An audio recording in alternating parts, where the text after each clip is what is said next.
tarde. Vamos iniciar aqui a última sessão, o último debate do dia, antes do encerramento do nosso evento. O debate será sobre quais os principais desafios da avaliação e monitoramento da gestão escolar, como que os resultados dessas avaliações poderiam ser utilizados de forma mais eficaz para a melhoria da gestão escolar.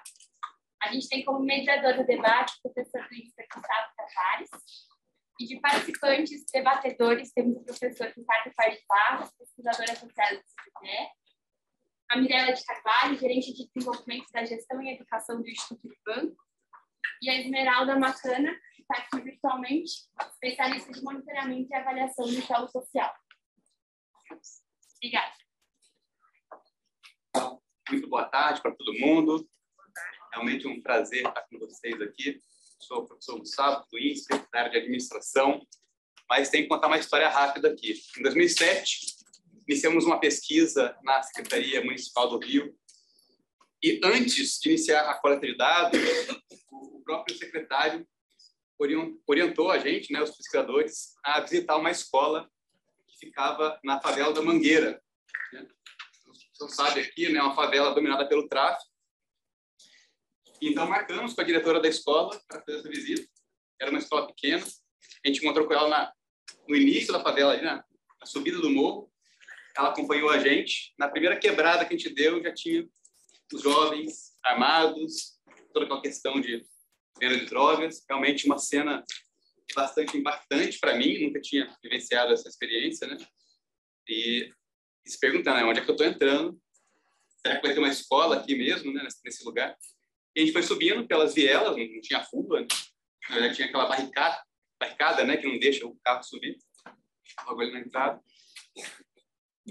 E foi impressionante. Quando a gente chegou na escola, parecia que tinha um oásis no meio de um lugar totalmente, né, uma condição assim, péssima de estrutura ao redor, mas a escola muito bem cuidada, toda pintada, organizada. Ao entrarmos na escola, conversando com os funcionários, aparentemente muito motivados, muito engajados com a missão deles ali dentro, e fizemos entrevistas preliminares que iam ajudar a gente a definir alguns temas na nossa pesquisa posterior. Essa escola, ela não foi por acaso que foi escolhida, foi porque no IDEB anterior, ela tinha sido uma das piores escolas do Rio. E houve uma troca da gestão. Depois teve a nova avaliação do IDEB e houve uma melhoria impressionante nos índices. A gente sabe que uma mudança rápida não é fácil, mas nesse caso aconteceu e foi por isso que o secretário falou para a gente visitar lá. E quando a gente conversou com a diretora e com a equipe dela, ficou claro a relação de causalidade, né? A gente não tinha estatística para provar, mas ficava claro que você tinha uma equipe ali muito competente, muito motivada e que foi capaz de fazer essa virada na escola. Então, você tinha dados mostrando que houve uma melhoria e a gente pôde ver ali como que pessoas podem fazer a diferença através das suas práticas, através da sua liderança, especialmente. Então, apesar de ser mais da área da administração, desde lá eu fico realmente primeiro, né? Muito orgulhoso de ver tanta gente engajada e em condições às vezes precárias. E a diretora falava, se me oferecerem uma escola num lugar melhor, eu não quero. Eu quero aqui, porque aqui eu faço a diferença. E isso realmente foi emocionante na nossa entrevista lá, né? E a gente quer mais pessoas como ela. O que ela fazia naquela escola que ela era capaz de gerar toda essa mudança, né? E eu acho que esse debate aqui está propiciando a gente identificar isso.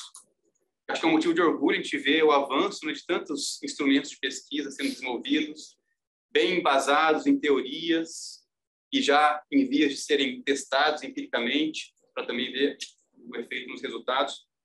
Então, acho que é um motivo de orgulho. E um dos problemas é a fragmentação que a gente viu. Acho que esse evento está ajudando a diminuir um pouco isso, ou criar as possibilidades disso também ser encaminhado.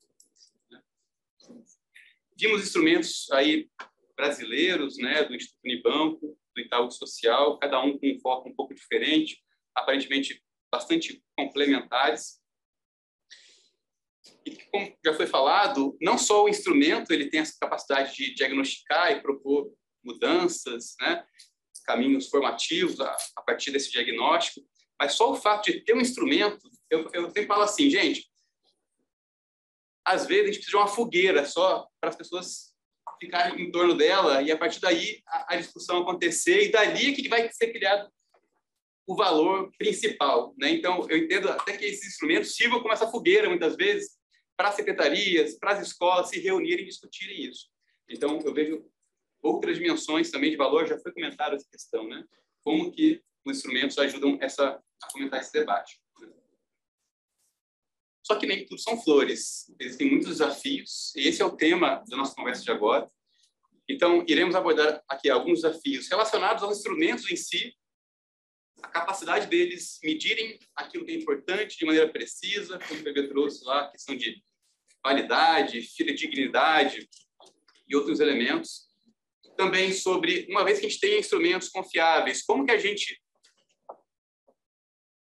aproveita esses instrumentos e aplica e cria um sistema de avaliação da gestão de maneira orgânica, com periodicidade, e que tenha uma rotina no uso pelas secretarias, pelas escolas, e que isso faça parte realmente da gestão escolar, né? Então, tem desafios também de como a gente desenhar esse sistema que vai usar esse instrumento que foi desenvolvido, ou que estão sendo desenvolvidos e aprimorados. E um terceiro desafio seria relacionado justamente às barreiras à implementação, porque ninguém gosta de ser avaliado. O ser humano não gosta de ser avaliado.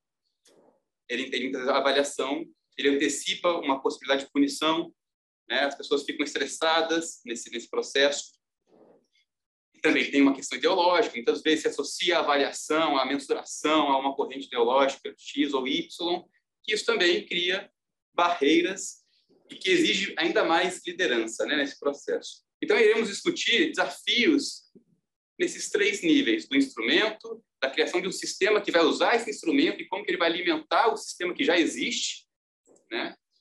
E também falar um pouquinho das barreiras que podem ter no meio do caminho para a utilização do instrumento e para esse sistema acontecer. Então, eu peço também a todos vocês participantes, que está em casa, eu acho que alguns já trouxeram alguns desses desafios, mas continuem pensando, acho que essa vai ser esse momento de expor esses desafios, não necessariamente teremos aqui, eu, com certeza não sou da área de educação, estou só mediando aqui humildemente, né, o debate, mas não necessariamente haverá resposta para todos os desafios, mas é importante que eles venham à tona, acho que esse é o momento, até para as pessoas que estão desenvolvendo os instrumentos, né? Ricardo, também a Fernanda, né? Que eles reflitam também, aproveitem esse momento para refletir até sobre o desenvolvimento desses instrumentos.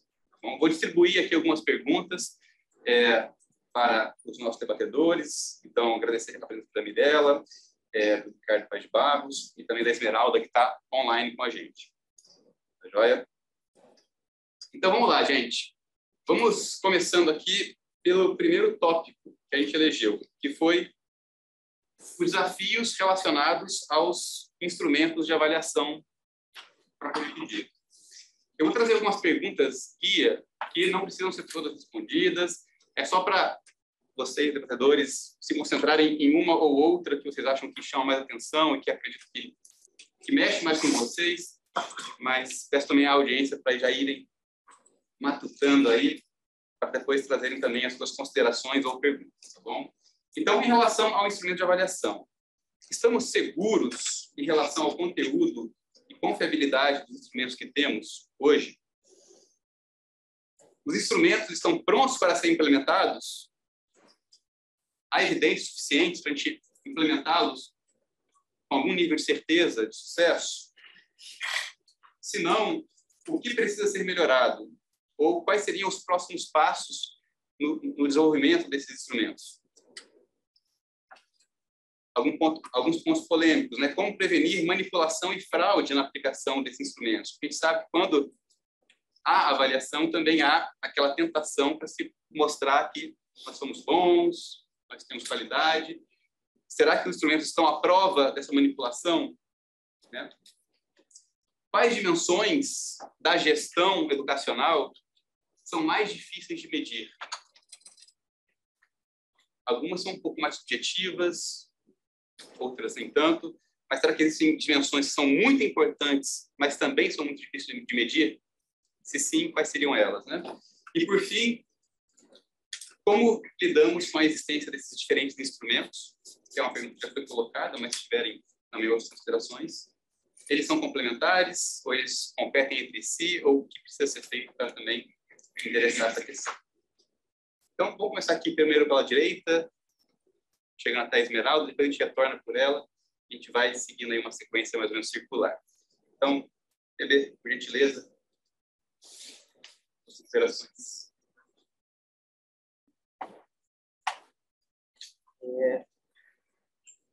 Boa tarde a todos. Obrigado, Gustavo, pela coordenação aqui. Pergunta. Quer dizer, eu acho que a gente tem que dar, talvez, um passo para trás, porque a política pública, mas, na verdade, na vida em geral e em ciência também, as perguntas precedem as respostas. E eu acho que, às vezes, a gente salta para um instrumento que é, na verdade, a resposta, a solução, sem ter feito a pergunta de o que é que a gente quer responder, que esse instrumento é a resposta. Certo? Então, eu acho...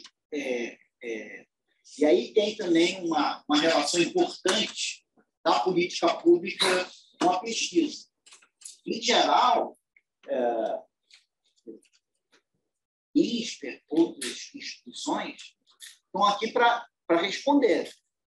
A pergunta é, na verdade, da política pública. E eu acho que, às vezes, nós estamos cometendo um erro de... tem muito a ver com a Mirella, o raciocínio que a Mirella já apresentou aqui várias vezes para a gente corre o risco de tentar, a partir da solução, que é uma pesquisa que está sendo feita, tentar fazer qual é a pergunta que a secretaria tem, que a resposta é aquela. Mas, gente, nós temos uma comunidade científica imensamente bem qualificada, né? Capaz de responder quase tudo. Né? Quando o Gustavo está dizendo o que é mais fácil medir, o que é mais difícil medir. Assim, a gente consegue medir qualquer coisa, entendeu? Então, na verdade, a gente tem competência para desenvolver instrumentos para medir praticamente qualquer coisa. Agora, tem que vir a pergunta. Né? Então, eu acho que nós estamos correndo o risco de estar muito focado na resposta e pouco focado na pergunta. E aí a gente está correndo o risco de botar a ciência na frente da política pública. A política pública não vem a reboque da ciência. A política pública diz: eu preciso de uma vacina, a ciência vai correr atrás da vacina. A política pública diz: eu preciso fazer um sistema de avaliação de gestão, de diretores, sei lá o que, a ciência vai correr atrás de responder essa pergunta. Tá? Então, eu acho que essa é a primeira questão que eu queria colocar para vocês, porque o desenvolvimento do instrumento depende do uso. Se eu vou usar um instrumento só para um trabalho científico, ele precisa ser muito menos validado. Se eu vou usar um instrumento para promover o desenvolvimento da gestão ou do gestor, ele precisa ter um grau de validade muito maior. Certo? É a mesma coisa que se eu for usar um remédio de uma maneira muito experimental, ou se eu vou botar ele nas farmácias. Eu preciso de níveis de validade completamente diferentes. Eu preciso de conhecimento científico completamente diferente. Então, o desenvolvimento do instrumento, ele depende se ele vai ser usado como resposta a que problemas. Isso afeta o desenvolvimento, né? Como a gente já discutiu bastante aqui, afeta a natureza do instrumento. Se ele vai ser uma entrevista, se ele vai ser uma observação, se ele vai ser uma resposta a um case, como o Madeira estava colocando, ou se ele vai ser uma resposta a um questionário. Depende dramaticamente qual a confiabilidade qual a quantidade mínima que a gente precisa para o efeito que a gente quer. A gente está avaliando a gestão de um sistema ou a gente está avaliando a gestão de um gestor?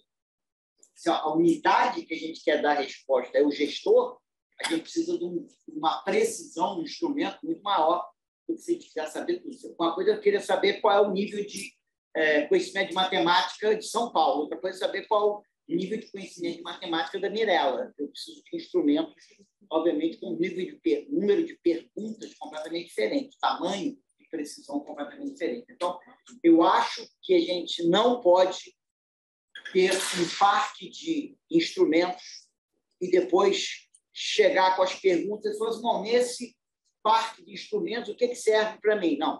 A gente tem que ter um parque de perguntas e fazer com que os instrumentos sejam desenvolvidos para essas perguntas. Eu acho que a gente tem uma riqueza enorme de instrumentos, gigante, o que é muito bom, porque mais instrumentos é sempre bom, ou quase sempre bom, né? Mas, como o Ricardo Madeira colocou, tem uma multiplicidade justificável e tem uma multiplicidade que nem sempre é justificável. E eu acho que a gente já passou da multiplicidade justificável. A gente já está numa multiplicidade que, embora seja boa, ela não tem uma justificativa. A gente não consegue explicar por que a gente tem tantos instrumentos. Embora seja bom ter bom. Ainda bem que a gente tem um monte de instrumento. Mas se a gente fosse começar tudo de novo, a gente talvez fosse ser mais parcimonioso no número de instrumentos que a gente devesse ter.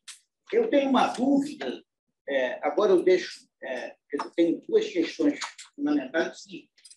Tem como, ou faz sentido, validar esse instrumento sem ter um marco de gestão validado? Porque se eu não tenho um marco de gestão validado, eu não posso ancorar a validade do instrumento no marco de gestão. E se eu ancorar a validade do instrumento diretamente no resultado do aluno, eu vou ter ele validado, dizendo ele representa o desenvolvimento do aluno, mas eu não sei mapear ele no marco de gestão.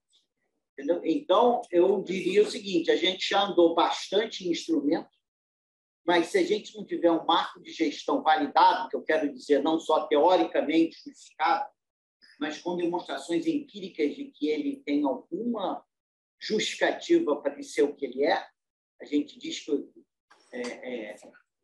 a gente falou aqui que a gestão tem que ser desse tipo, daquele tipo, né? A gente tem justificativas empíricas de que isso é bom para a garantia do direito à educação. Esse marco de gestão não tem vida própria, ele está a serviço da garantia do direito à educação, ele é um meio. Então, ele tem que ser justificado pelo fim dele, que é a garantia do direito à educação. Eu acho que a nossa questão é que nós estamos desenvolvendo um monte de instrumentos sem ter porto onde a gente tem uns barcos, mas não tem um porto onde eles têm que chegar e se ancorar, entendeu? Então, eles vão ficar perdidos no meio do oceano.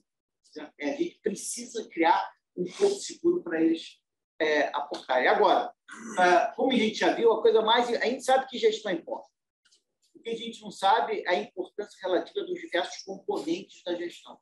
E aí tem um desafio metodológico gigantesco, tanto para o Ricardo como para o Alex. É o seguinte, como que eu isolo, do ponto de vista causal, que é o que importa para a política pública, e tem que saber que para a política pública o que importa é causalidade, não é a correlação, porque política pública eu quero modificar alguma coisa e pela modificação dessa coisa eu quero que outra coisa mude. Isso eu preciso de causalidade.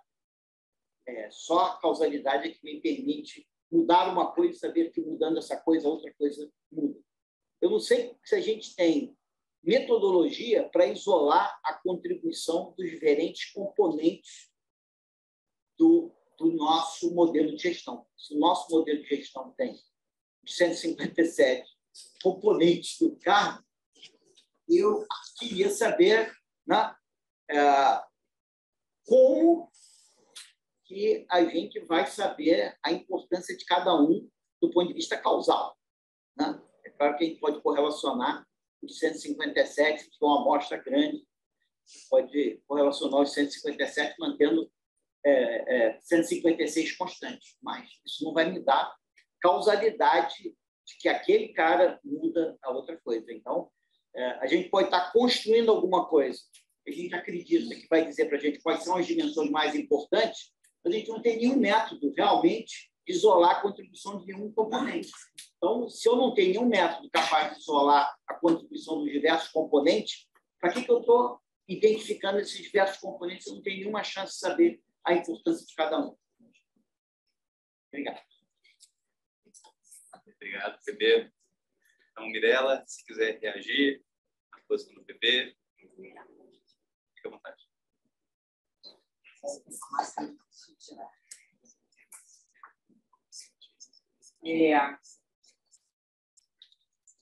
Não sei nem por onde eu começo. Então, acho que vamos começar assim. Que bom, né, que a gente está em acordo, né, de que precisa mudar um pouco a história, que a gente não vai pegar nessa cesta de instrumentos os que mais nos adequam, mas a gente vai agora olhar para a pergunta, né? Para que a gente tem instrumento? É para selecionar? É para avaliar a escola? É para avaliar o diretor? Para avaliar o diretor para fazer o quê? Então, que bom. Eu acho que esse é o primeiro passo. E aí eu vou fazer o seguinte, Pepe, eu acho que vou começar no final, vou começar com você. Eu ia falar outra coisa, mas aí agora eu vou debater. Pois é, essa história da causalidade, para a política pública a gente precisa de causalidade. Eu não sou especialista em metodologia, mas não sei se a gente tivesse um modelo como o Alex está trabalhando, né? Várias medidas e um banco longitudinal do diretor, seria possível chegar em causalidade ou não? Porque é meio complicado fazer experimento para saber qual é o componente da gestão que mais impacta em aprendizagem. Não está, porque experimento é você avaliar o programa, né? Não é como é que as coisas funcionam. Então, vou deixar essa pergunta aí para os especialistas responderem, porque eu não sou dessa área.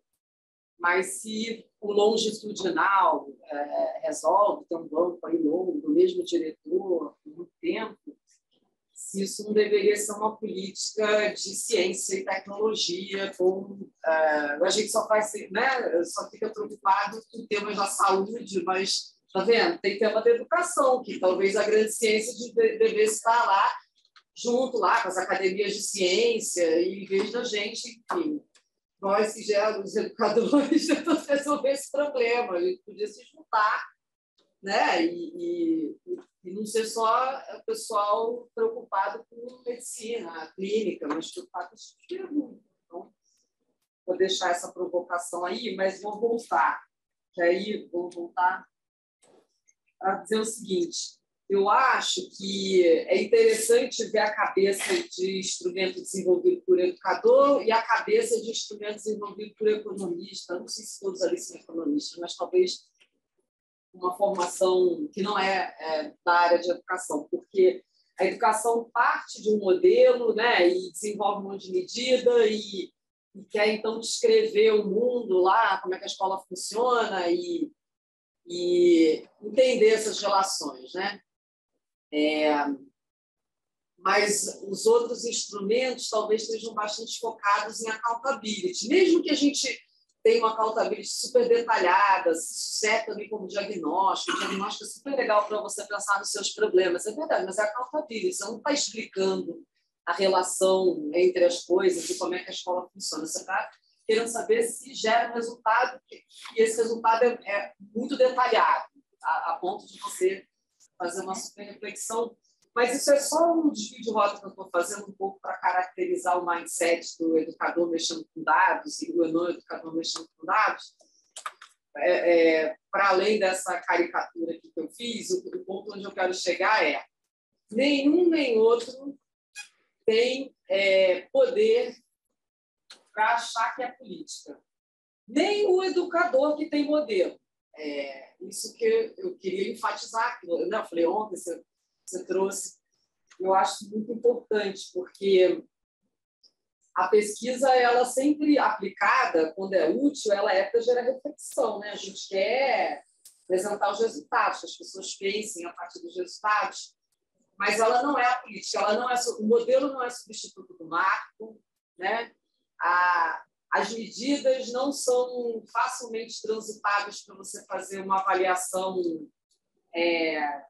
do diretor. Então, primeira coisa é essa, que mesmo quando você tem modelo, não é política. E aí o que eu queria dizer é assim, o que será que é relevante essa ligação da pesquisa com a política? O que tem que ser resolvido? A avaliação do diretor, o processo de seleção do diretor, e aí a gente tem que desenvolver uma ferramenta para essas coisas. A gente pode se inspirar nas pesquisas, né? Mas eu fico pensando assim, o processo de validação não é só científico, pelo menos, né? Eu acho que tem que ter toda uma concertação, pacto, contexto, análise de institucionalidade. Eu não sei, aí eu acho que os gestores estão aqui, vão poder falar melhor que outros critérios são esses que entram numa validação de uma política, não de uma pesquisa, que não são científicos e que a gente vai ter que juntar isso tudo. No final, você pode ter chega para a academia e fala, olha, vamos pegar aqui um instrumento super alinhado com o que a gente combinou, que é o marco, para avaliar o diretor. E aí, o pessoal da ciência desenvolve os itens, validam, vê que é fidedigno e está correlacionado com o desempenho do aluno, mas talvez tenha outras coisas para ser olhado para ser política, né? Do tipo contexto, pactos, crenças, não sei. Eu acho que os gestores vão poder falar disso melhor que eu. Não é só ciência. E eu acho que vou ficar por aqui. Eu tenho mais coisas para falar, mas vou distribuir aí os 3 blocos. Excelente, Mirela. Muito obrigado. Estou anotando alguns pontos aqui para depois a gente retomar também, gente. Depois eu abro também para a reação da audiência. Então, agora vamos com a Esmeralda, tá de casa. Esmeralda, então, fique à vontade. Boa tarde, pessoal. Tudo bem? Você está me ouvindo bem? Sim. Combinado. Obrigada. Gente, muito importante essa discussão e, assim, inclusive aqui lendo alguns comentários do chat que colocam que parte dessa discussão também é para dar foco na gestão, que muitas vezes não era debatida e que a gente, quando ia avaliar programas, enfim, a gente só olhava lá para o IDEB, né? Lá para o desempenho. Então, só queria começar valorizando, né, essa oportunidade de poder conversar sobre gestão. E aí, um pouco indo nessa linha, enfim, talvez colocando aqui meu ponto de vista e da nossa trajetória enquanto Fundação Itaú Social, desenvolvendo parte de instrumentos, dando apoio, parcerias, inclusive aqui com muitos de vocês, eu queria ressaltar e dar valor, antes de entrar nos desafios, sobre a importância da base empírica que já foi formada. Porque, assim, quantas vezes aí, né, inclusive PV, a Mirela, a gente tem se defrontado com avaliações de impacto em que a gente só olhava para o desempenho e a gente não conseguia dar olhar esses mecanismos que levavam a esse desempenho, né? Inclusive os gestores dos nossos programas, as secretarias, ficaram muito frustrados por isso, né? Então, acho que ter esse debate agora mostra um pouco dessa mudança de paradigma de só olhar o desempenho enquanto resultado.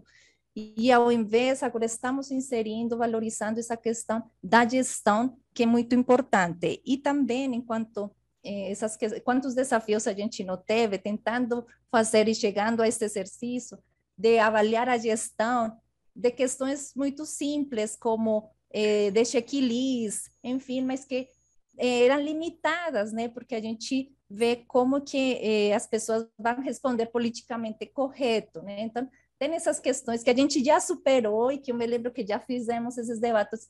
Puxa, como é que a gente vai melhorar essas questões de captar certas práticas e não essas questões da desejabilidade. Então, acho que toda essa base empírica já nos ajudou para fazer esses testes, e assim, eu não vejo tanto uma fragmentação, e eu acho que é um movimento natural, assim como fazendo um paralelo com os instrumentos de professores, a gente vê muitos instrumentos de professores, tem no Class, tem no Teach, tem vários instrumentos, e que eles vão refletir também algumas escolhas ideológicas, sim, posicionamentos, enfim, são escolhas, o que incorpora, o que não, mas eu acho que essas produções também são importantes, inclusive como parte dessa validação, né? Porque, inclusive, ouvindo aqui os debates, vi o Ricardo perguntando, será que na observação foi validado também no autorrelato? É precisamente essa variedade de experiências que vão ser importantes para validar um foco, uma implementação do que outra. Então, isso ajuda nessa produção de conhecimento. E claro que temos ainda os desafios que já foram elencados, de ter um marco validado sobre quais são essas competências. Mas temos também um ponto de partida, o que a gente construiu, o Ricardo, Alexandro e todos, enfim, outros que eu também não conheço, partiram também de modelos teóricos, também com muito diálogo com especialistas. A gente trabalhou muito também com gestores e com gestores de secretarias, especialistas, avaliadores. Então, uma multidisciplinaridade que esteve dentro desse diálogo e que vão trazer referenciais. Não sei assim, se tudo, né, tem esse efeito causal, se chegou a ser testado todos esses componentes, mas a partir desse diálogo há uma legitimidade, né, porque são especialistas em educação, porque são pessoas com trajetórias importantes e que apoiaram a definição dessas grandes dimensões. Então, o que reflete de que elas são relevantes para esse acompanhamento. Então, eu quero ressaltar também, antes de entrar a esses desafios que eu vou pontuar, mas que também toda essa construção, meio que seja diversa, também traz referenciais e que muitas vezes os gestores pediam, né? Quantas vezes a gente não fez conversas com gestores escolares, com gestores, com secretários, e colocavam essa falta de referenciais, de como fazer, enfim, de como inclusive avaliar seus processos. E a gente vê dentro da nossa experiência que, por exemplo, a gente usa o modelo do ciclo da política como inspiração, do fundamento para esse referencial que a gente apresentou hoje aqui com Fernanda, e a gente vê que muitas fragilidades das secretarias em fazer esse acompanhamento, esse monitoramento de seus processos. Então, eles podem fazer formações continuadas muito, aparentemente muito boas, mas depois não conversam com esses diretores, não fazem acompanhamentos, não aprimoram. Então, a partir desses referenciais, né, eles podem ter uma ponte de diálogo para poder aprimorar suas práticas, né, e fazer diferença. Então, esses são os pontos que eu queria valorizar da importância de ter essa diversidade de instrumentos. E aí, entrando um pouco aos desafios, assim, eu enxergo que existem em torno de três desafios muito importantes nessa discussão. Um, que se refere a questões técnicas e que vai levar a problemas de escala e de sustentabilidade e de uso autônomo.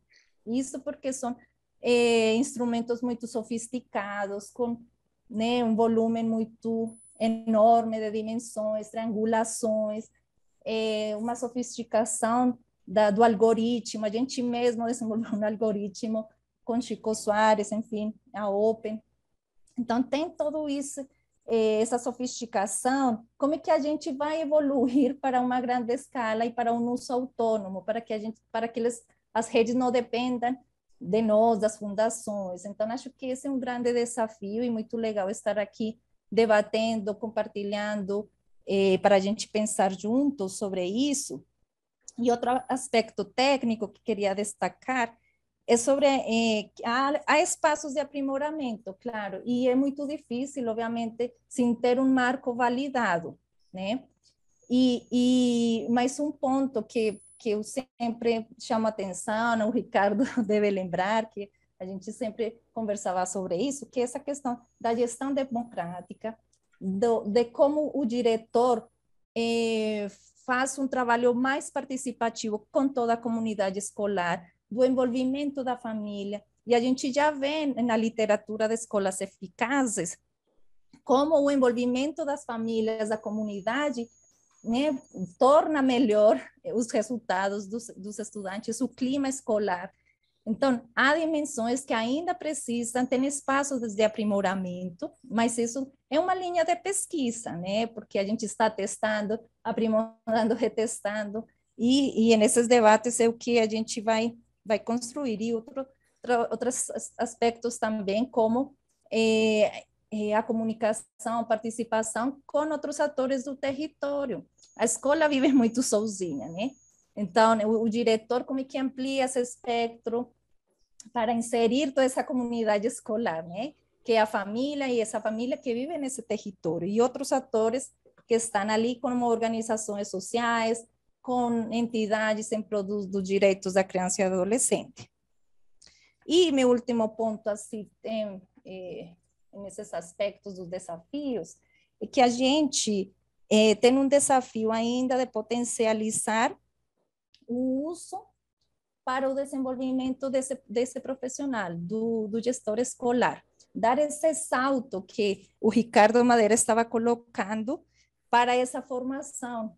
Por quê? Porque muitas vezes os instrumentos, tudo bem, o diretor ele pode refletir, mas não é tão intencional, não é tão nítido, não é tão evidente isso. Então, como gerar esses instrumentos? A gente já tem outras experiências que a gente já testou aqui, inclusive com um instrumento de prática docente com LEPES, a gente está desenvolvendo juntos, inclusive agora dos anos finais, e a gente fez um outro modelo, nos inspiramos nestes, aqui de gestão escolar, mas fizemos um modelo que ajudasse, indo em outra lógica, que te ajudasse a fazer uma reflexão desde o momento da aplicação, colocando simulações de situações, do que a pessoa faria em tal situação, enfim, é outro modelo, mas isso permitiu trazer mais reflexão dessa prática, né? Então, acho que tem esse desafio do salto, mas enfim, só queria valorizar também todos esses aspectos tão importantes que a gente já construiu até agora. E aí depois a gente vai falando mais. Muito obrigado, Esmeralda. Primeiro ponto do estudo longitudinal, temos aqui economistas, são papas, isso aí, né? Então, você poderia... Queria, talvez, reagir a duas coisas, quer dizer, uma, a questão da causalidade, outra, a questão da complexidade. A questão da complexidade, eu acho que é mais fácil a gente reagir. Ninguém quer complexidade ou um instrumento super dispendioso, porque o cara quer um instrumento super dispendioso. Nenhum médico submete nenhum paciente a um tratamento super intenso e caro se aquele paciente não precisa daquele tratamento. Então, se a gente quer ter uma visão geral do que está acontecendo com a gestão numa rede, a gente vai usar um instrumento. Se a gente quer avaliar a gestão numa dada escola e essa avaliação vai ajudar o desenvolvimento dos gestores naquela escola, provavelmente a gente precisa de um instrumento muito mais complexo e caro. Então, depende do que a gente quer. Então, não adianta a gente querer pegar um instrumento barato e distribuir para todo mundo, quando o objetivo é desenvolver a gestão em cada escola. Se eu quero desenvolver a gestão em cada escola, eu não vou conseguir pegar uma coisa barata e distribuir para todas as escolas, eu não vou desenvolver. Então, de novo, a gente tem que... Eu estou chamando a atenção da ideia de que a pergunta precede a resposta. Nós temos que ter muito claro qual é a pergunta para descobrir qual é o instrumento que tem a complexidade adequada para responder aquela resposta, para responder aquela pergunta. Tá? Essa é a primeira coisa. Mirella, na questão da causalidade, é o seguinte, seja se a gente precisa de causalidade ou não, né, eu acho que a gente precisa, eu acho que a maior parte das pessoas concorda que política pública depende de causalidade.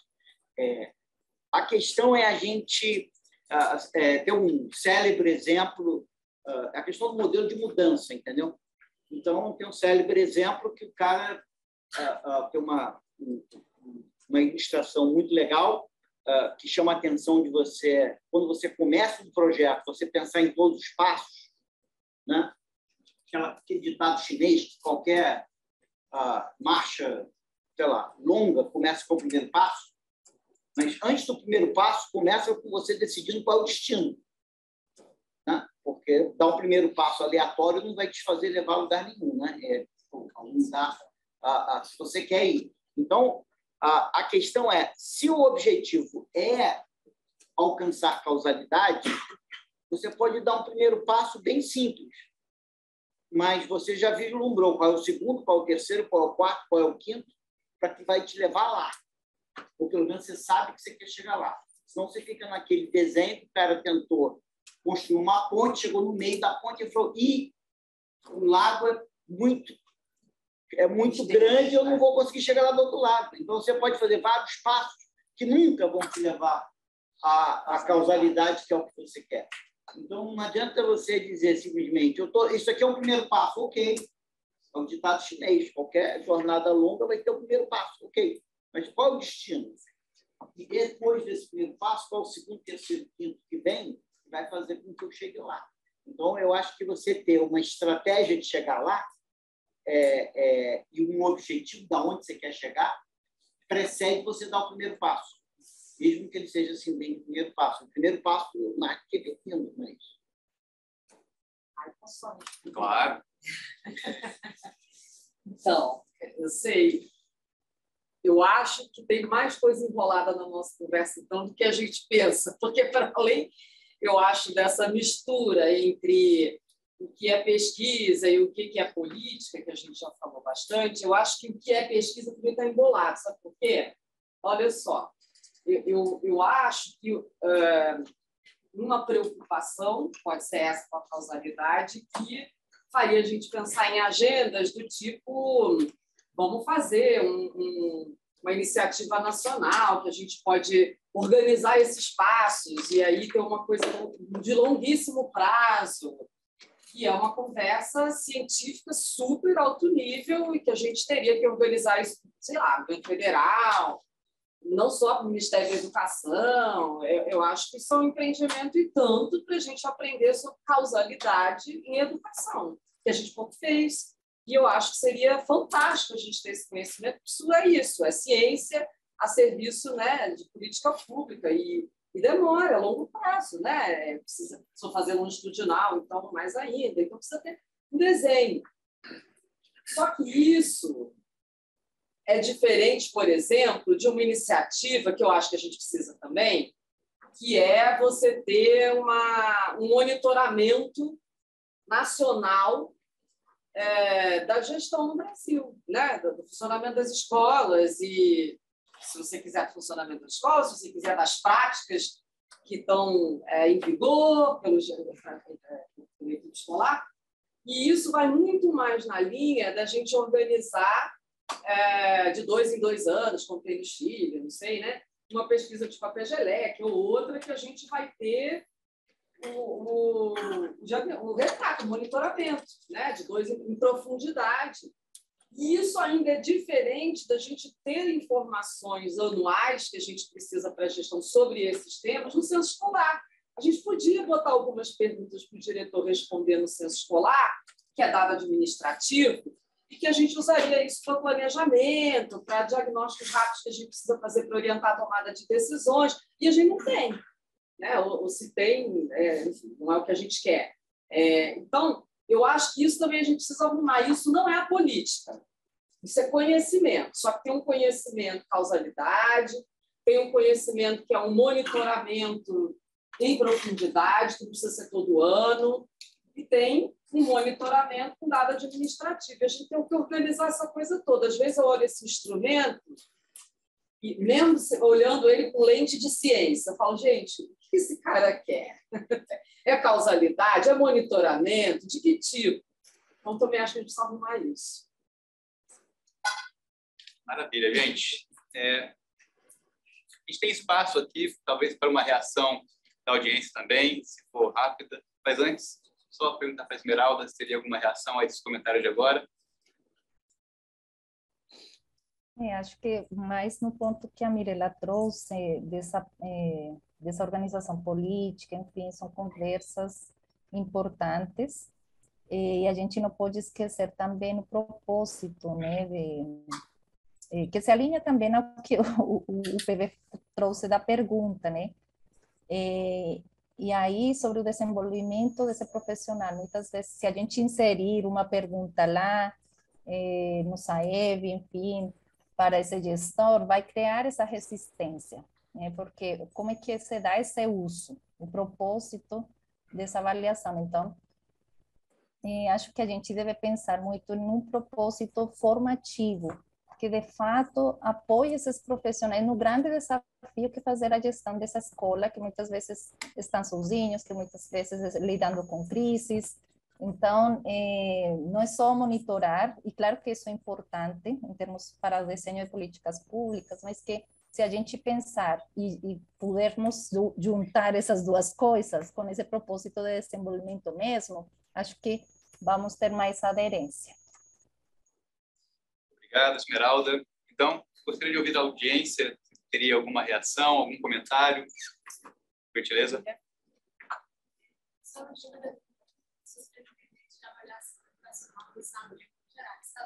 Mais alto, por favor.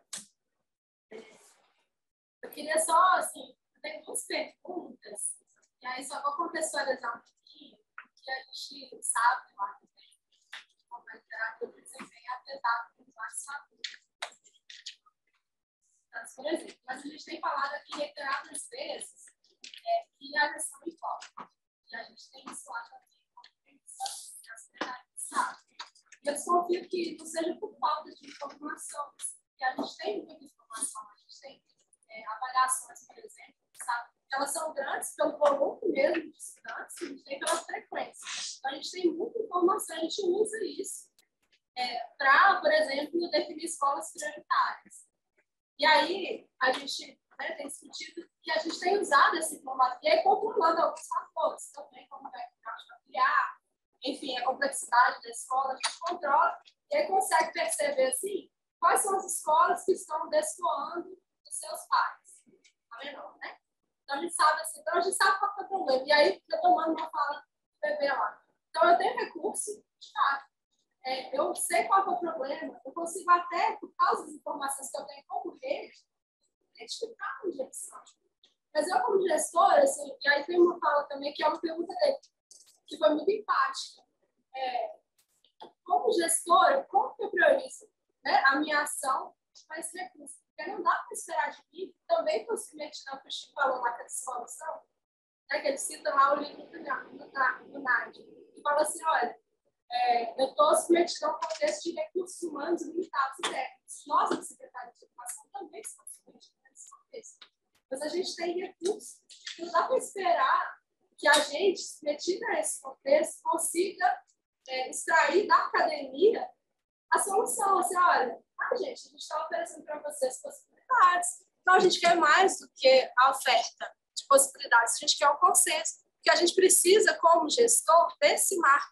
Eu preciso saber qual que é o marco já consensual e até validado cientificamente para que eu tenha segurança como gestora de saber que eu estou pegando, a partir de várias pesquisas, vamos dizer, uma cartela de boas práticas que eu posso, por exemplo, olha, eu já sei qual que é o meu problema, eu já sei onde estão, quais são os meus gestores que estão destoando aí da média. Eu tenho informação. Mas eu preciso, é urgente essa cartela científica. Até para eu saber direcionar, por exemplo, ações de formações para os gestores. A gente faz lá alguns direcionamentos que ainda são pouco, né, maduros, assim, para a formação de professores. Mas eu queria saber qual que é a opinião de vocês. Para utilizar essa priorização para a formação de gestores, mais do que saber para quais gestores, é saber o que ofertar para esses gestores. Quem gostaria de começar? Mirela, TV, Esmeralda. Fique à vontade, quer começar? Eu não ouvi muito bem, mas essa preocupação, eu estou assim, plenamente com a Júlia, né? Dessa necessidade, inclusive, por isso que a gente tem essas linhas de pesquisa, enfim, desses desenvolvimentos, para ser mobilizador esse apoio no diálogo desses referenciais, porque muitas vezes não se sabe, exato. Então, como é que a gente modela? E aí na fala do Alexandre, ele trouxe bem essa parte. No teórico, a gente tem, né, os referenciais e tudo mais, mas no instrumento a gente pode desenvolver e desenvolve essa modelagem de certa forma, né? Que tipo de prática deve estar por trás disso, né? E quando a gente olha, por exemplo, o instrumento com relato de práticas, a gente está tentando capturar como é que eles têm isso no potencial que pode aplicar dentro do repertório desse gestor. Então, acho que isso é super importante e por isso esses referenciais já são essa ponte de diálogo. De alguma forma, a gente já está testando essas distintas dimensões e tentando modelar depois esses processos para apoiar os processos formativos, para que a mesma gestão possa avaliar esses processos formativos, que muitas vezes não ocorrem, né? Para apoiar nos processos de seleção desses gestores escolares, né? E a gente vê que, por exemplo, tem muito gestor escolar, e mais no nível municipal, que é muito por indicação política, sem perfil técnico, né? Então, há essa carência. Claro que não é só técnico, né? É uma questão política, que é muito desafiante, mas acho que termos já esse grupo de ferramentas, de coisas que nos ajudem a pensar e a problematizar, já vai criando esses caminhos. E que, claro, que o desafio é muito maior, porque a gente vai precisar de uns diálogos, né? Por exemplo, com o DIME, com o CONSED, enfim, com outros atores que nos ajudem também a ir calibrando, né, essas distintas experiências, escalas e referenciais. Vou comentar o seguinte, a sua fala me provocou assim. Acho que uma coisa é a gente confundir vocês gestores. Isso é o pior cenário, né? A gente traz mais confusão do que resposta. Não é bom. Mas, por outro lado, eu acho que a gente talvez não tenha as respostas. A gente não, que eu vou tirar que eu não sou mais pesquisadora. Agora, inclusive, eu estou na área de desenho. Então, eu vou falar você ajuda mais. Então, mas eu acho que a ciência também não tem as respostas como a gente gostaria, tá? E aí não tem por várias razões, eu acho. Veja assim. Primeiro, porque depende de qual campo da ciência que você vai perguntar. Se for perguntar para o Alex qual é o instrumento que vai te recomendar, ele vai te recomendar um PV e um madeira, talvez os dois, um recomende um, o outro recomende o outro. Então, tem muito a ver com, enfim, o que está por trás, a concepção teórica, a formação e tal. E eu acho que seria muito legal se a gente estivesse dentro da educação, e eu acho que tem alguns centros do mundo que fazem isso, mas a gente aqui no Brasil não faz. Um centro liderado, né, pela educação, mas que junte esses saberes todos e que faça uma gestão disso para conversar com o gestor na ponta. Porque senão o gestor da ponta tem que perguntar para o economista o que ele acha, o sociólogo acha outra coisa, o pedagogo acha outra. É difícil mesmo. Então, eu acho que gerar essa confusão para os gestores é péssimo, e eu acho que uma coisa que a academia poderia ter é uma gestão de conhecimento temática que juntasse essas epistemologias todas e organizasse esse conhecimento e você dá para começar mais organizado. A outra coisa é a resposta para uma validade causal, e aí não tem mesmo, é o que eles falam aqui, né? Então, assim, certeza absoluta de que isso afeta aquilo, portanto, acho que você deveria fazer assim e tal. Acho que eles também não respondem, ainda mais é difícil fazer isso nas ciências sociais e tal. Então, assim, eu acho que, no limite, a conversa é uma conversa, deveria ser uma conversa organizada sobre o melhor que a gente sabe, mas ajudando o gestor a fazer escolhas que vão depender um pouco do contexto e das suas crenças do que funcionam, porque não vai ter uma resposta absolutamente validada, né, definitiva, que a ciência vai dar. Não sei se eu te respondi. Sim, mais ou menos. Essa é a resposta. Não sei. É longa essa discussão, né? Só reagindo aqui a duas coisas. Uma, Mirella, é que eu acho que tem a resposta do Alex, minha e do Ricardo Madeira, e tem a resposta da ciência. O que importa para elas é a resposta da ciência. O que cientificamente a gente sabe? Posso dizer para você, cientificamente, a gente sabe muito pouco. Tá? E a ciência caminha de uma maneira muito lenta. Agora, você pode perguntar qual a opinião do Alex, você pode perguntar qual é a minha opinião, você pode perguntar qual é a opinião do Ricardo, e acho que alguns vão ser mais assertivos e ter uma opinião muito sólida, outros vão dizer, não sei, pode ser isso, pode ser aquilo. Provavelmente, se falar comigo, vão falar, pode ser isso, pode ser aquilo, vou te deixar mais confuso que vou te dizer que pode ser 10 coisas.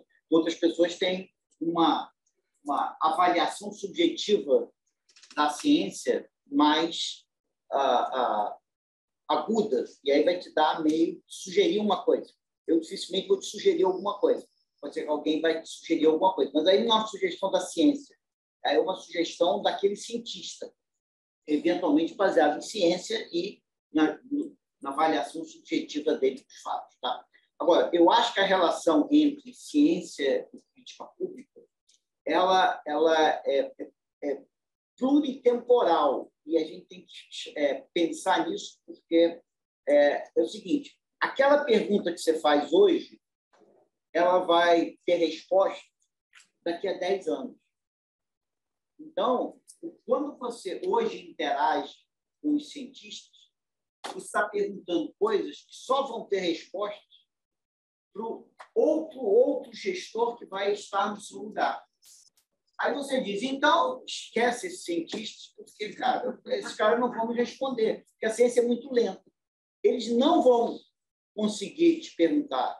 Só tem que, se você fizer a pergunta, você vai direcionar a pesquisa para daqui a 10 anos, o cara que estaria com a tua pergunta vai ter a resposta.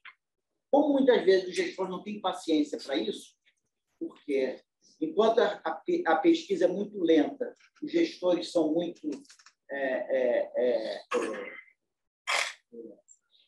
querem respostas muito rápidas, são muito ansiosos, né? Eles dizem, para que eu vou estar preocupado com qual é a resposta que esse cara vai dar daqui a 10 anos? O que acontece? Os cientistas passam a responder suas próprias perguntas, e não as perguntas que, na verdade, vêm da política pública.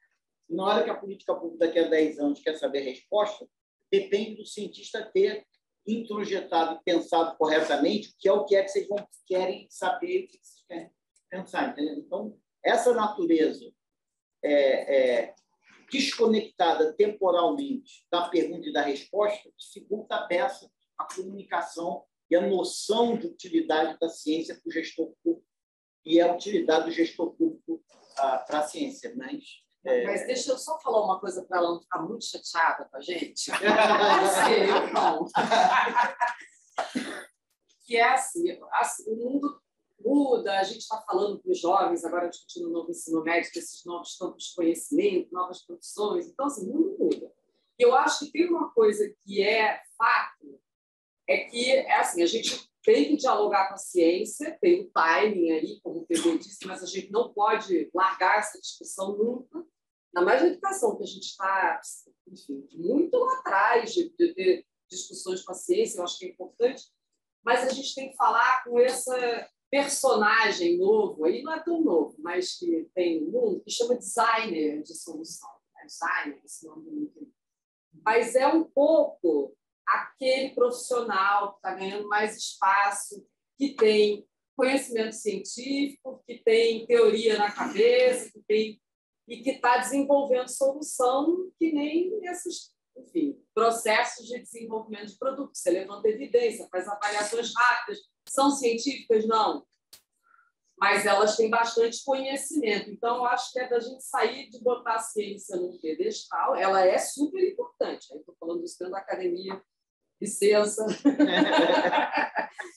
Ela é super importante, ela continua sendo importantíssima, mas a gente tem que valorizar os conhecimentos e outras evidências que não são científicas e que são válidas, né? Eu acho que a gente precisa olhar para o mundo com a complexidade que a gente já tomou consciência que ele tem. E aí, todo conhecimento é conhecimento. Eu acho que aí a gente pode discutir, mas o que é uma evidência válida que não é científica?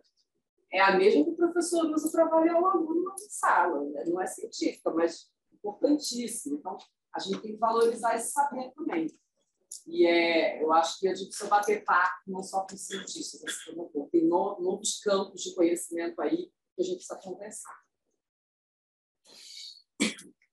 Maravilha, gente. Aos poucos, a gente já está caminhando, né, ao longo dos tópicos que a gente tinha desenvolvido aqui. Mas vamos, então, mover para o tópico 2. Daqui a pouco a gente abre de novo, tá, para mais reações aí da audiência. Então, agora, focando um pouco mais, mas também a gente não precisa ficar restrito a isso, nos desafios relacionados a um desenho de um sistema que vai utilizar essas avaliações de gestão. Como que a gente incorpora isso dentro dos sistemas educacionais que já existem, né? Então, são alguns desafios. Como seria o funcionamento desse sistema? Qual seria a periodicidade ideal? Qual seria a estrutura e os principais atores desse sistema? Seria necessário algum tipo de parceria público-privada? Acho que isso já foi comentado um pouco aqui, mas é possível o setor público criar essa capacidade para realizar uma avaliação nesse nível de profundidade, detalhamento, ou essa parceria público-privada ela já é colocada como sendo necessária? Quais seriam as finalidades, né, desses diagnósticos? Um processo mais formativo, avaliar, premiar? Se haveria algum tipo de coordenação nacional desse sistema? Imagina, reunindo os dados de todas as escolas do Brasil, secretarias. Né? Então, coloco agora essas questões relacionadas ao desenho de um sistema que utiliza esses instrumentos como uma ferramenta gerencial. Como que a gente encaixa isso dentro da gestão pública da educação? Então, vamos começar agora pela ordem inversa, né? Então, se a Esmeralda puder começar comentando aí sobre esses desafios relacionados a como desenhar um sistema de gestão da educação pública que encaixe, né, a existência desses instrumentos de avaliação da gestão. Olha, vou iniciar assim, elencando dois aspectos bem importantes e necessários para esse escopo todo dessa questão 2, esse tópico 2. Da necessidade de fortalecer capacidades técnicas, enfim, de gestão dentro das secretarias, né? E o outro, da articulação, colaboração no Estado, município, enfim, de todo um sistema nacional de educação. E aí, nesse primeiro ponto das capacidades das secretarias,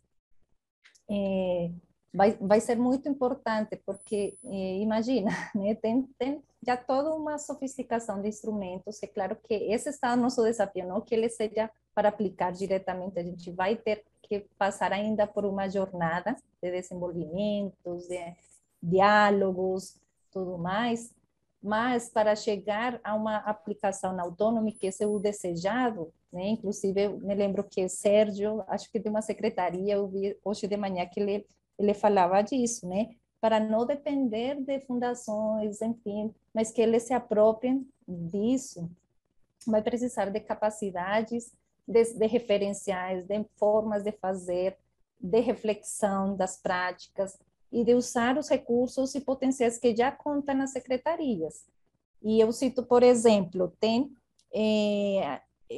todo esse processo de acompanhamento escolar, né? Então, a secretaria, muitas secretarias têm pessoas, tem um grupo, tem uma equipe de pessoas que fazem acompanhamento para as escolas. E muitas vezes esse acompanhamento ele é muito de cima para baixo, com baixa parceria, tem certas fragilidades. Então, como é que a gente fortalece isso? Ou seja, já tem um processo, né, dentro de uma secretaria, mas que precisa ser fortalecido. Então, trazer esses insumos de como criar essas capacidades através de formando formadores que possam implementar e que possam enxergar também como se dá esse apoio, o que deve estar como princípio desse apoio, né? Que não é uma relação de autoridade, de supervisão, de fiscalização, sino uma relação de confiança, de parceria, de construir juntos, porque assim vai permitindo que esse gestor escolar possa ganhar autoconfiança, se apropriar, enfim. Então, esse é só um exemplo, né, de como pode se dar, e também dos diálogos que eles possam trazer. Então, gerar essas reflexões dentro das secretarias vai ajudar essas capacidades técnicas de reflexão, e muito importante e um desafio para a gente, para todos aqui que estamos pensando em instrumentos, de como levar essas questões que são muito técnicas, como traduzir, se adaptar ao contexto, à linguagem. E para nós, aí contando um pouco dessa nossa experiência, inclusive aqui com a avaliação da qualidade da rede, que a gente percebeu que quando a gente chegava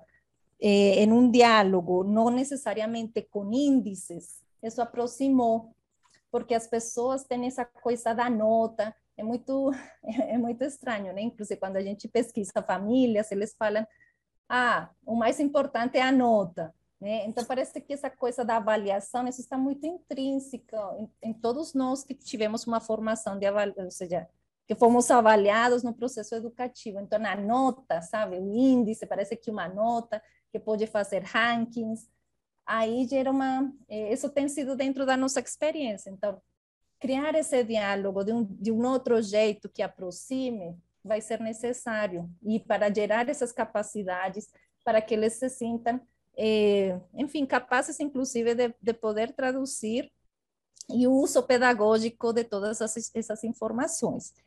E o segundo ponto tem a ver com essa colaboração Estado-município, né, de como, né, ou seja, atuando em articulação, inclusive, bom, tanto o Estado como o município, mas também entre secretarias.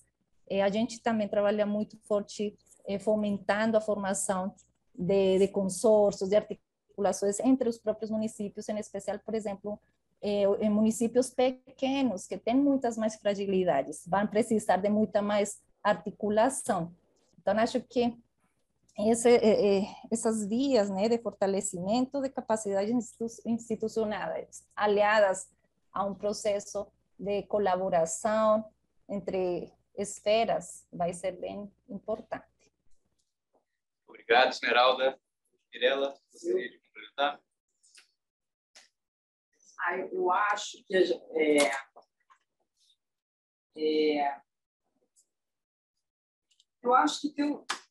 se a gente estiver falando de monitoramento, né, da gestão, do funcionamento da escola e da gestão, o anual é sempre um ciclo bom, porque é o ciclo escolar, é o ciclo que a gente se planeja anualmente, então a gente tem informações a mais, parece bom, mas eu acho importante pensar o seguinte: para aquelas práticas que a gente fizer o compromisso de transformar primeiro, prática pedagógica, aí a gente vai fazer compromisso. Prática que a gente quer mudar a gestão físico-financeira, se for prioridade da secretaria no momento, esses ciclos talvez a gente pudesse ter uma medida mais rápida, mais breve, de trimestral, nos moldes que quem é do Jovens Futuro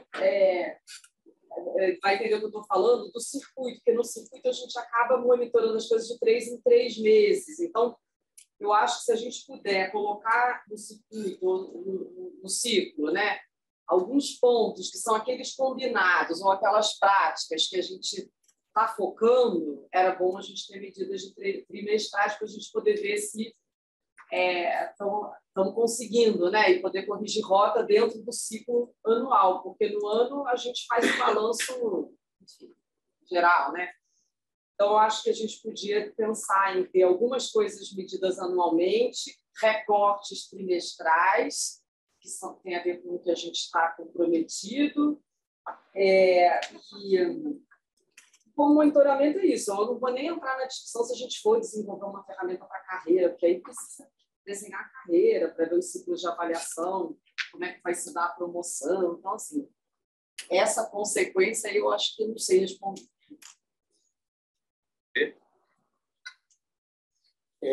Então, começando com a questão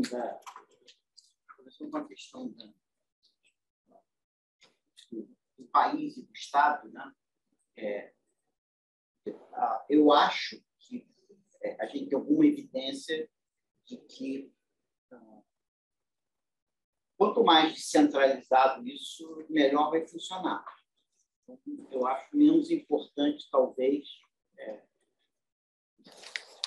função do Estado ou do país de agregar os dados, coisas desse tipo. Eu acho que é muito importante para o Estado, para o município, disponibilizar o sistema de avaliação. Certo? Então, é muito importante. Desenvolver um sistema de avaliação, desenvolver uma política de avaliação não é trivial, porque você tem que validar todos os instrumentos, etc. Então, isso você precisa de um órgão central que tenha tanto dinheiro quanto a capacidade técnica para desenvolver essas coisas ou capacidade de dialogar com as universidades e conseguir desenvolver isso. Então, eu acho que a principal função dos órgãos centrais seria desenvolver sistemas e, eventualmente, dar até alternativas para os sistemas locais ou até as escolas usarem um sistema ou usarem outro sistema. Talvez pudesse padronizar melhor. E o órgão central tinha que dar assistência técnica para implementar isso e financiar a implementação disso. Eu acho que essa que é a grande função.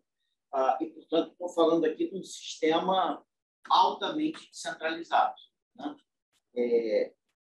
E eu acho que uma coisa que falta nesse sistema de avaliação é a avaliação da avaliação. A gente falou aqui que a gente tem o SAEB e o Prova Brasil desde 1990. Eu não conheço nenhuma avaliação que diz o seguinte: o que seria do Brasil se a gente não tivesse tido a Prova Brasil e o SAEB desde 1990? Quer dizer, qual foi a contribuição do SAEB da Prova Brasil, né? No Espírito Santo, o PAEBs, TRI, etc., né? E eu acho que se a gente tivesse avaliação dessas coisas, o Rio de Janeiro não teria perdido as fantásticas, o Saiyajin, que era uma coisa fantástica no Rio de Janeiro, não teria desaparecido se a gente pudesse, na verdade, demonstrar que o Rio de Janeiro, com e sem o Saiyajin, sem o Saiyajin é muito pior do que com o Saiyajin.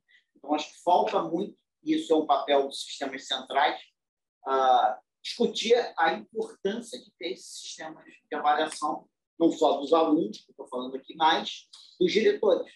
Que uma rede que tiver um bom sistema de avaliação de direção de escola vai ter um desempenho melhor. Não só ter o sistema, mas ter essa avaliação.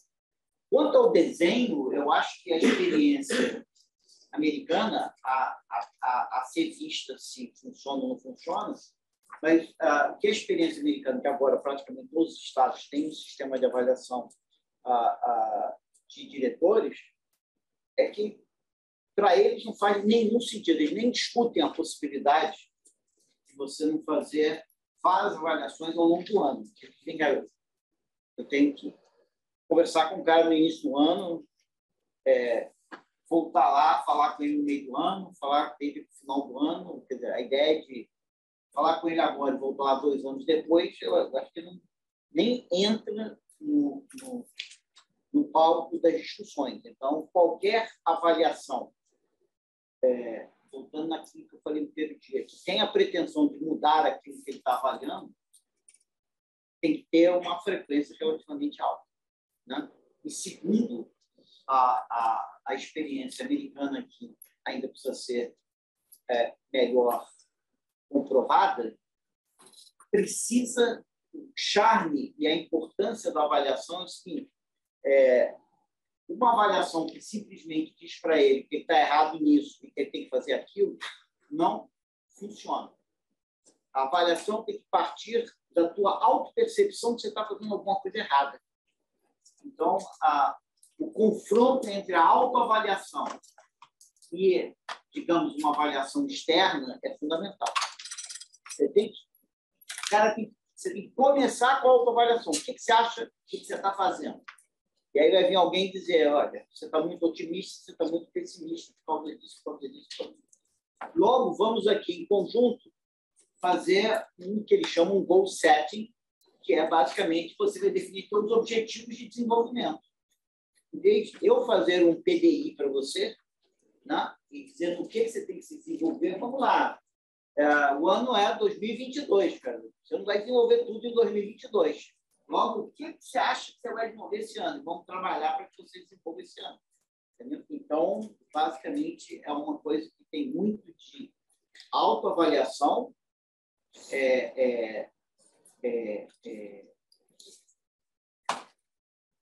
feedback dessa autoavaliação, né?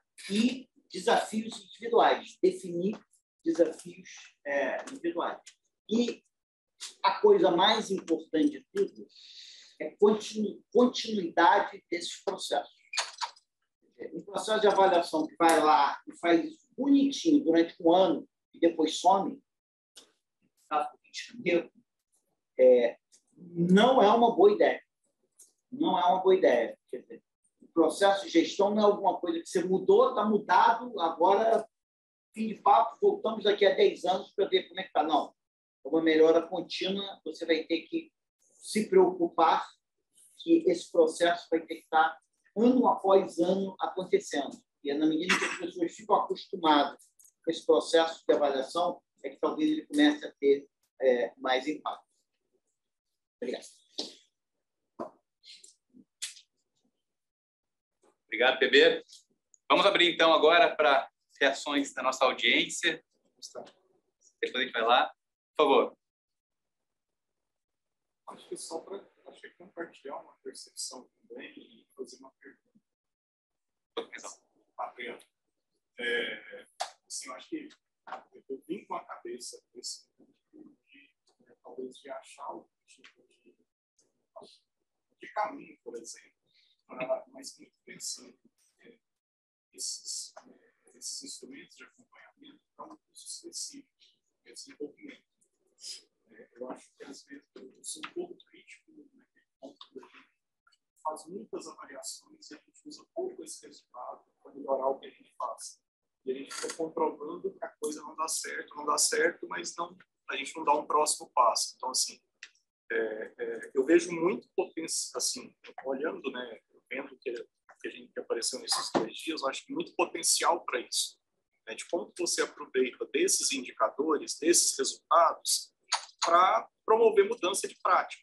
Eu venho de uma experiência, né, longa, assim, sei lá, ao longo de 12 anos, de tutoria de gestores, né, gestores escolares. E eu vejo muito potencial nessa questão. Às vezes o diretor não faz porque ele não sabe fazer. E ninguém chegou ali para ensiná-lo como que ele pode fazer isso de fato na prática. Eu acho que utilizar esse tipo de instrumento para nesse uso específico na rede, eu penso que traz, né, resultados. Talvez isso precisa estar muito bem acordado, né, quando isso é muito claro, para a gente não ficar estados fazendo avaliações externas e isso fica enclausurado lá no setor de avaliação e não chega para ninguém, nem para a própria secretaria. Acho que esse é um ponto. Uma dúvida que eu fiquei aqui, olhando para o documento do Conselho Nacional de Educação, o parecer, ele poderia ser esse marco? Ou tem outros níveis de detalhe que não estão ali, que precisavam ser mais desenvolvidos para ajudar na construção desses instrumentos? Então, acho que são essas 2 questões. Obrigado. Quem gostaria? Mirela? Vou começar a falar do último. Não, eu acho que o documento deveria, inclusive, né? Eu acho que ele tem uma boa aceitação, é um documento de qualidade. Eu acho que ele deveria, eu acho que o que precisa, talvez, é priorizar, né? Ele é extenso, né? Talvez a gente possa, a cada rede, vá recortar, e talvez eu acho que precisa fazer um trabalho mais detalhado de definir a atribuição e competência, porque ali está um pouco cru, né? Então, se puder dar um passo a partir dele, eu acho que tem que ser. Mas a gente fizer uma organização melhor do que é atribuição, o que é competência, o que é conhecimento, habilidade, eu acho que a gente monta melhor esse processo de desenvolvimento. Mas eu acho que deveria ser constativo.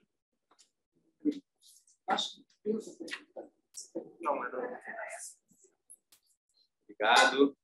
Ivan? Primeiro, me apresentar, acho que muita gente não conhece. Sou consultor do BID e sou mestrando aqui do mestrado em políticas públicas do INSPER. Estou tentando falar um pouco mais alto, me dizem se precisa aumentar um pouquinho ainda mais. E acho que, pegando um pouco do desafio ainda, que era a pergunta anterior, eu estava conversando com o Gustavo, acho que esse seminário ele vem para tentar gerar esse consenso. Apesar da gente estar com essa sensação de que muita gente está criando instrumentos diferentes, quando a gente vem para esse tipo de apresentação, a gente começa a fervilhar isso na nossa cabeça e começa a entender que, apesar de ter perspectivas diferentes, a gente está criando esse consenso necessário. E acho que eu sinto falta um pouco do que você trouxe agora. Eu sinto falta do Ministério da Educação e de um Sistema Nacional de Educação.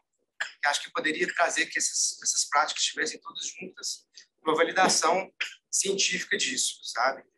E aí agora a minha pergunta mais especificamente é se a gente não está tentando buscar uma coisa muito complexa, sendo que a gente podia ir para a gestão escolar os grandes fatores, sei lá, pegar uma coisa muito óbvia que a gente sabe que funciona, tipo colocar professor para dentro da sala de aula.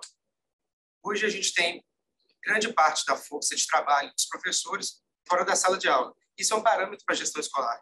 A gente podia ir para uma coisa mais palpável, que está na realidade lá da Júlia, lá do Espírito Santo também, não esqueci o seu nome, que é mais fácil. Falar assim, como que eu coloco esse professor dentro da sala de aula? Sistema de informação. Isso dá para fazer. Fazer a checagem se o cara está dentro da sala de aula. São coisas mais simples de fazer com que esse gestor consiga ter mão disso. Isso é consenso, né? O professor dentro da sala de aula ensinando o que ele foi ensinado ao longo do tempo, e esses professores, sim, são capazes de fazer a transformação da educação. Sabe? Às vezes a gente está tentando algo muito distante, quando na prática a gente pode fazer algo mais trabalho de formiguinha ali. E de tudo isso ancorado em evidência. Mas acho que era a minha dúvida. Obrigado, Ivan. CB, você reagir? O Geraldo?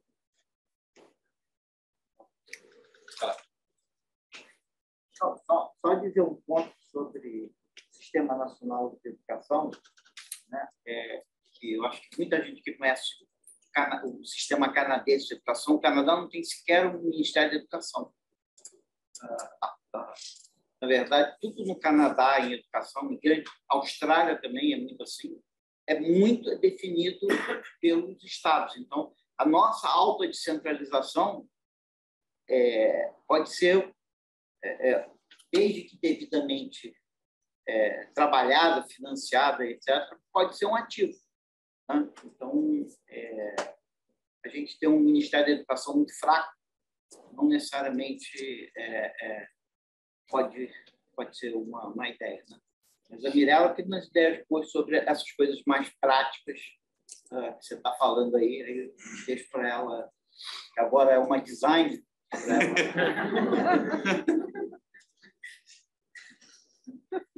Quer falar, Esmeralda?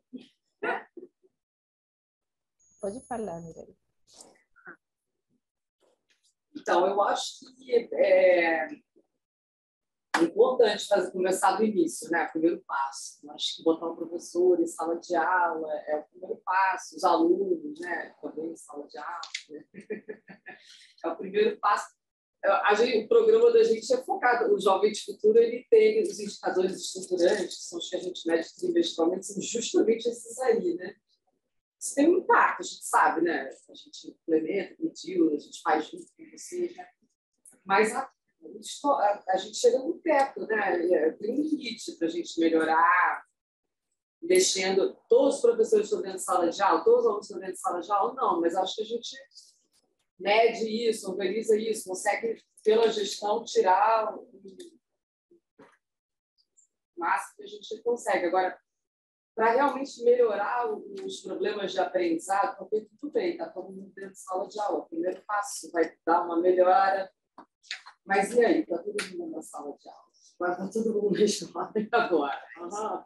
Aí a gente precisa ter essa discussão, né? E aí a gente hoje, nesse seminário, acabamos falando muito da gestão instrucional, que tem viu coisas que a gente se preocupar, essa pela literatura, pelo que a gente sabe é a que mora em impacto, então precisa falar dela, porque agora, eu gosto de falar.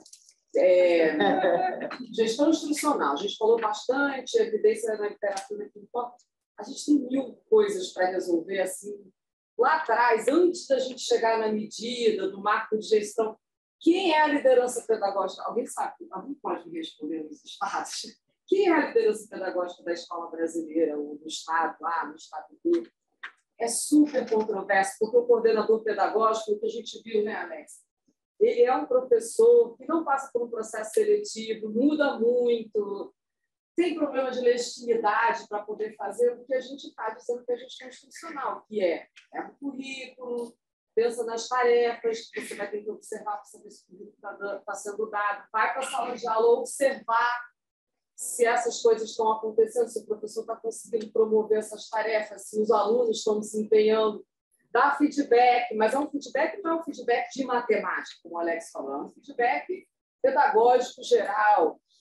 Trabalha em time, bota o professor de matemática para conversar com o professor de matemática, de física para conversar com o de matemática, faz de aprendizado em pares. Isso tudo é gestão pedagógica. Usa a evidência da avaliação formativa, todo mundo junto para discutir. Pô, isso é um trabalho enorme. O diretor tem tempo de fazer isso? Aí a gente tem que resolver. Não, porque ele só está sozinho lá. Então, é o coordenador pedagógico que vai ajudar a levantar esse tipo de evidência para melhorar a ação que a gente está botando no plano de ação? Não sei. Acho que a gente precisa pensar, né? Eu acho que tem lugares que sim, é o coordenador pedagógico. Tem lugares que não, precisa ser o diretor, por outras razões, mas aí precisa dar uma condição melhor, uma equipe administrativa, talvez. Mas não tem dinheiro para contratar. Pois é, aí a gente precisa. Então, assim, a gente precisa ter uma discussão mais ampla, sim, porque senão a gente não vai fazer gestão. A gente vai ficar apagando incêndio, bota para dentro de sala de aula, mas aí não resolve o principal, né? Então, acho muito importante a gente estar discutindo tudo, né? Principalmente a gestão pedagógica. Agora eu queria só colocar, né, depois da Mirella, reforçar esse ponto, porque a gestão educacional é muito complexa, né? Tem uma imensidade de atores, enfim, de entes, enfim, participação, enfim, tem tantas coisas. E aí eu me lembrei um pouco dessa analogia que vem da função de produção, em que a gente, vendo todo esse volume de coisas, a gente pode escolher aquilo que é mais essencial e que vai alavancar mudanças, né? Aquele 20%, né? Entre toda essa complexidade, né? Então, você pode não fazer tudo, né? Tem um 80% que a gente não vai focar de ações, enfim, mas a gente precisa focar em um 20% que alavanca e gera mudanças. E aí também nos ajuda a pensar de forma mais mobilizadora, porque olhando essa complexidade a gente paralisa, né? Imagina lá os gestores, os secretários de educação com baita desafio e pode imobilizar. Mas olhando essas questões essenciais vai alavancar melhor. E a gestão escolar é um ponto, né? Que acho que ontem já foi trazido, e a gente vê que se nós fazemos também ações sistêmicas, também não vai adiantar só focar na formação do professor, porque o o professor também já tem manifestado como se sente isolado, como falta trocas entre pares, enfim, então a presença de uma boa gestão escolar faz diferença e isso já é uma evidência dentro dos estudos, literatura, das nossas experiências. Muito obrigado, Esmeralda. Gente, a gente está chegando no nosso tempo, então gostaria muito de agradecer aqui a Mirela, o professor Ricardo Paz Barros, a Esmeralda pela participação. Foi um prazer estar com vocês. A gente tem agora na sequência o encerramento, né? Então, uma salva de palmas aqui para os nossos.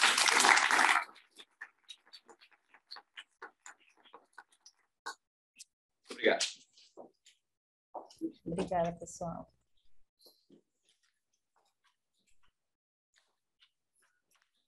Obrigada, Gustavo, Mirela, Esmeralda.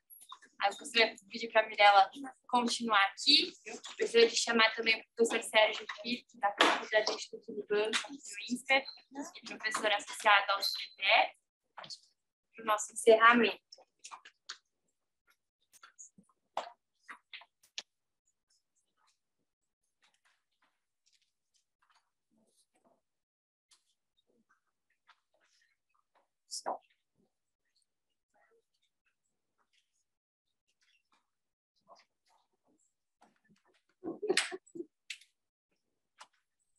Tirei fotos todo mundo, né? Todo mundo do CPTE está fotografado, mas ele deu.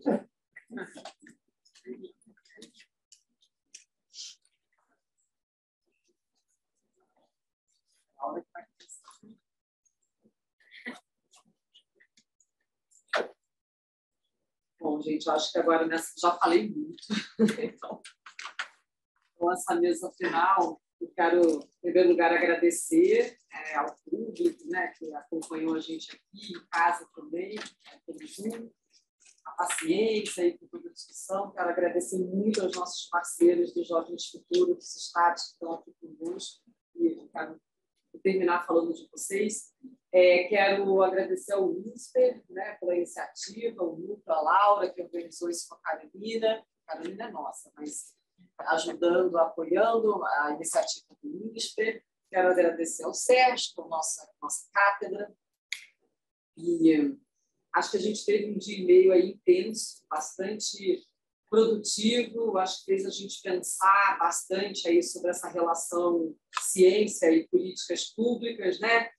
E foi bastante rico. Acho que a gente, para além da discussão dos instrumentos propriamente, de como é que a gente vai usar, botou realmente muitas ideias na cabeça da gente sobre essa abertura e essa aproximação dos saberes. Então, eu quero realmente dizer que foi uma honra, um prazer enorme estar aqui e agradecer. E quero, então, terminar a fala dizendo que eu acho que a gente precisa fazer outra rodada. Eu quero falar por INSPER, o PP, Laura, toda a equipe, Carol, Sérgio, a gente precisa fazer outra rodada, porque eu acho que isso foi só um esquenta, né? Eu acho que a gente começou aqui a ver como é que a gente pode se aproximar e talvez que a gente não vai responder tudo que os gestores queiram na velocidade que eles precisam, mas que tem outros caminhos e tal. E eu sugiro que a gente faça uma segunda rodada focada nos problemas, com os gestores sentados aqui, falando para a gente do que eles estão precisando medir para processo seletivo, para avaliação do diretor para a carreira, para fazer processo formativo. Quais são as medidas que vocês estão precisando para que aí a gente possa consultar esse repertório todo? Inverter o diálogo. Veja a gente contar para vocês o que a academia produziu, tem. Agora vocês sentarem na segunda rodada aqui para dizer o que vocês querem e a gente fazendo os encaixes, os casamentos. Então, essa é a minha proposta. Agradecer, foi tão bom que eu queria fazer mais. E aí, esse formato. É isso.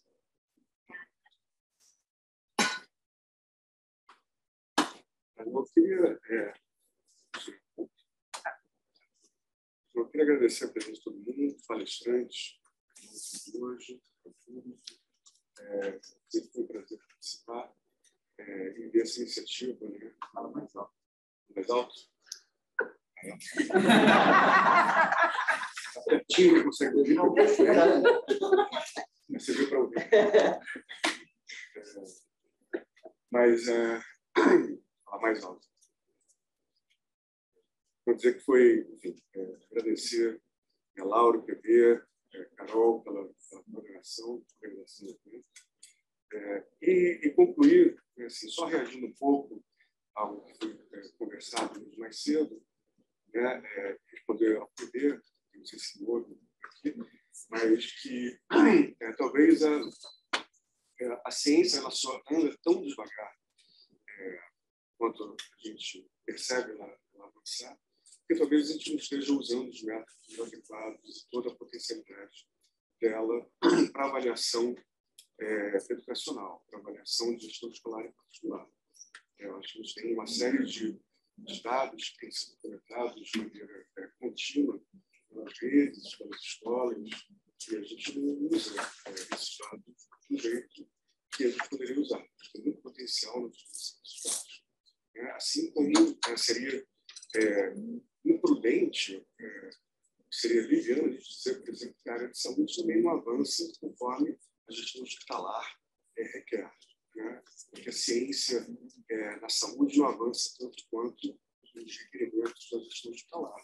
Eu acho que não. A gente respondeu rapidamente, por exemplo, a uma emergência de saúde, né? Se foram desenvolvidas vacinas, né? Durante a pandemia, eu acho que a gente tem capacidade, sim, falta, mobilizar recursos, esforços e utilizar os dados existentes. Né? Então, acho que a gente consegue, sim, desenvolver ou fazer ciência na velocidade da gestão, desde que a gente use todos os nossos potencialidades.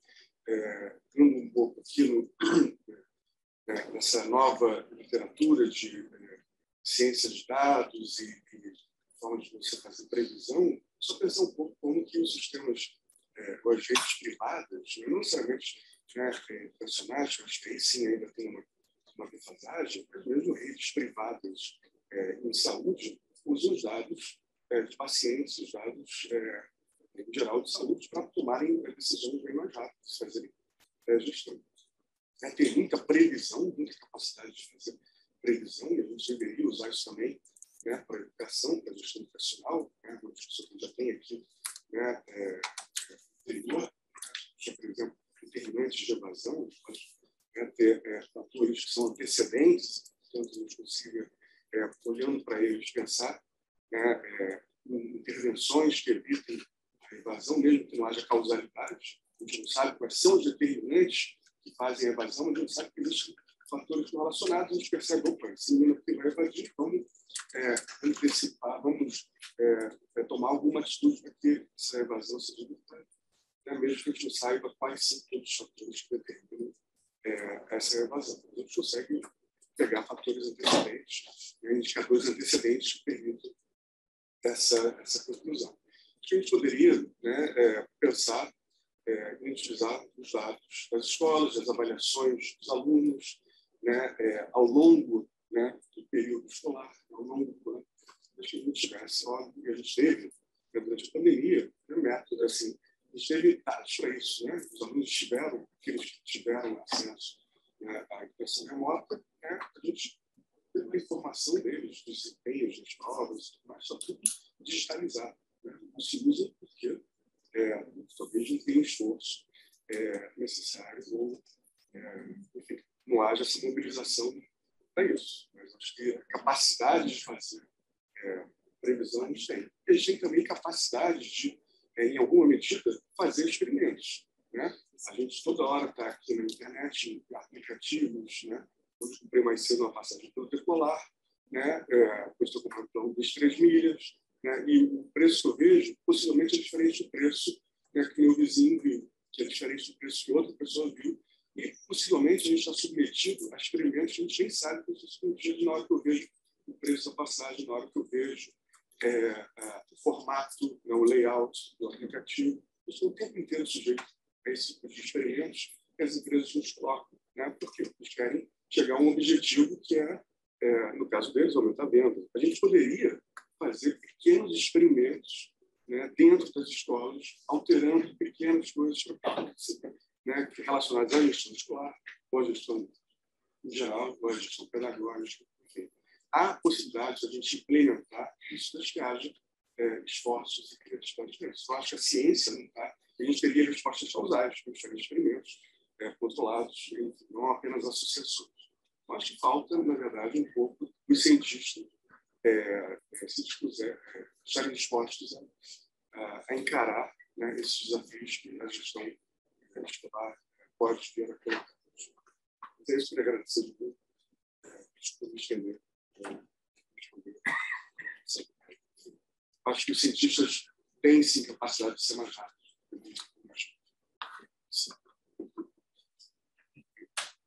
Obrigada, Sérgio. Bom, para encerrar, acho que preciso agradecer. Muita gente participou desse evento para fazer ele, acho que ser tão rico, né? Eu concordo com a Mirella, que a gente precisa talvez de uma segunda rodada. Acho que trouxeram muitas provocações aqui que rendem vários outros eventos que a gente pode organizar. Mas para fazer esse já deu um trabalho e eu preciso agradecer a todo mundo que viabilizou isso. Então, o INSPER, o CGPP, que é o Centro de Gestão em Políticas Públicas daqui do INSPER, o Instituto de Banco, o CPTE, a Carol aqui representando o CPTE também, essa organização foi super importante. Preciso agradecer o professor Ricardo Paes de Barros e a professora Laura Machado também pela oportunidade, pela confiança de eu estar aqui representando o núcleo. E a todos os palestrantes, aos mediadores, aos gestores que representam os estados do Programa Jovem de Futuro, que estão aqui, a todo mundo que assistiu a gente pelo Zoom, os palestrantes que, infelizmente, não puderam estar presencialmente, a gente comprou passagem, fez questão que eles estivessem aqui, mas fizeram do hotel ou do lugar que eles estavam. Então, foi muito esforço e eu fico muito contente de que a gente provocou um debate e que a ciência foi útil para os gestores. Eu acho que a gente tem essa preocupação muito grande aqui no INSPER do conhecimento, ele está à disposição dos gestores públicos para que isso contribua para uma melhoria não só na gestão escolar, mas nas políticas públicas como um todo.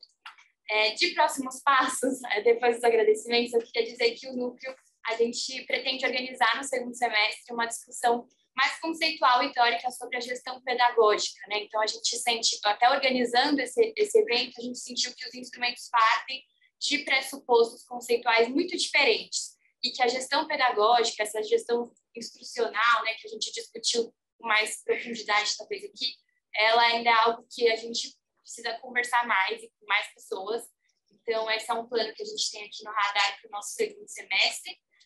A gente está à disposição também para sugestões, então, como essa que a Mirella colocou, para o nosso plano de trabalho do futuro. E a gente coloca à disposição todas as apresentações que os palestrantes mostraram aqui no evento, nesses 2 dias, vão ser enviados por e-mail para todos os inscritos e também vão ser colocadas na página do Núcleo, as apresentações de quem é do Núcleo, e na página do evento, todas as apresentações dos palestrantes, tá bom? E qualquer informação, dúvida, esclarecimento, a gente fica à disposição. Muito, muito obrigada mesmo.